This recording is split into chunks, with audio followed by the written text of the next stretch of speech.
কুলতলিতে নাবালিকাকে ধর্ষণ করে খুনের ঘটনায় সাজা ঘোষণা করেছে বারুইপুর পক্সো আদালত। ঘটনার 61 দিনের মাথায় দোষী সাব্যস্ত মুস্তাকিন সর্দারকে ফাঁসির সাজা দিয়েছেন বিচারক। আর কুলতলির মামলায় সাজা ঘোষণার পরই আরজিকর কাণ্ড নিয়ে বিরোধীদের আক্রমণ করলেন তৃণমূলের রাজ্য সম্পাদক কুণাল ঘোষ। তিলোত্তমার বাবা মাকে করজোড়ে আবেদন করে বললেন, আপনারা অন্যের কথায় বিভ্রান্ত না হলে মেয়ের খুনে দোষী সাব্যস্ত ফাঁসির সাজা এতদিনে দেখতে পেতেন। কুণালের মন্তব্যের জবাব দিলেন তিলোত্তমার বাবাও। শুক্রবার বারুইপুর পক্সো আদালত কুলতলির মামলায় সাজা ঘোষণার পর কুণাল বলেন, কুলতলিতে নাবালিকাকে ধর্ষণ ও খুনের ঘটনায় দৃষ্টান্ত তৈরি হলো। মুখ্যমন্ত্রী বলেছিলেন 2 মাসের মধ্যে শাস্তি দিতে হবে এবং ফাঁসি চাইব। তদন্ত প্রক্রিয়া দ্রুত শেষ হয়েছে, বিচার প্রক্রিয়া দ্রুত শেষ হয়েছে। 61 দিনের মাথায় ফাঁসির সাজা হলো। এটা অত্যন্ত তাৎপর্যপূর্ণ। রাজ্যের পুলিশ ও আইনি বিভাগ তৎপরতার সঙ্গে কাজ করেছে। যে নাবালিকাকে ধর্ষণ ও খুন করা হয়েছে তার পরিবারকে ন্যায় বিচার দিতে পুলিশ তৎপর হয়েছে। পশ্চিমবঙ্গ পুলিশ দেখিয়ে দিল 61 দিনের মাথায় ফাঁসির সাজা আদায় করে আনা যায়। অপরাজিতা বিলের প্রসঙ্গ টেনে বলেন, এরকম অপরাধের ক্ষেত্রে দ্রুত শাস্তির জন্যই অপরাজিতা বিল এনেছে পশ্চিমবঙ্গ সরকার, কিন্তু তা এখন দিল্লিতে পড়ে রয়েছে। কুলতলির মামলার সাজার কথা উল্লেখ করে আরজিকর কাণ্ড টেনে আনেন কুণাল। বলেন, আরজিকরের ক্ষেত্রেও একদিনের মধ্যে অভিযুক্তকে ধরেছিল রাজ্য পুলিশ। তারপর হাইকোর্টের নির্দেশে তদন্ত শুরু করে সিবিআই।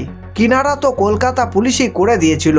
সিবিআই এর হাতে কিছু আনুষ্ঠানিকতা ছিল, তাতেই এত দেরি করছে সিবিআই। বিচার প্রক্রিয়া শেষ করে উঠতে পারল না। আজকে যদি কলকাতা পুলিশের হাতে মামলা থাকতো তাহলে হয়তো আরজিকরের ঘটনায় ফাঁসির সাজা হয়ে যেত, কারণ আরজিকরের ঘটনার অনেক পরে কুলতলির ঘটনা ঘটেছে।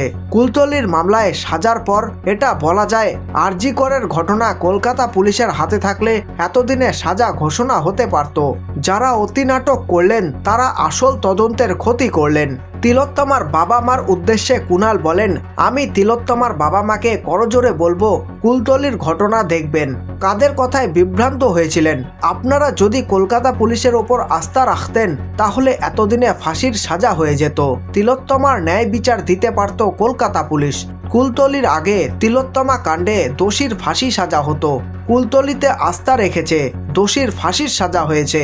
আপনারা যদি কলকাতা পুলিশের ওপর আস্থা রাখতেন তাহলে আপনাদের মেয়ের খুনির ফাঁসির সাজা দেখতে পারতেন। এদিকে এদিন কুলতলির মামলায় ফাঁসির সাজার পর তিলোত্তমার বাবা বলেন, রাজ্য পুলিশ ও স্বাস্থ্য দফতরের বড় বড় মাথাদের উপস্থিতিতে সাক্ষ্য প্রমাণ লোপাট হয়েছে, সেজন্য সিবিআই অভিযুক্তদের সামনে আনতে পারেনি। আমাদের আসামি এখনো ধরা পড়েনি। জয়নগরের পুলিশ সাক্ষ্য প্রমাণ জোগাড়ে তৎপর ছিল, আর এখানে সাক্ষ্য প্রমাণ লোপাটে তৎপর ছিল।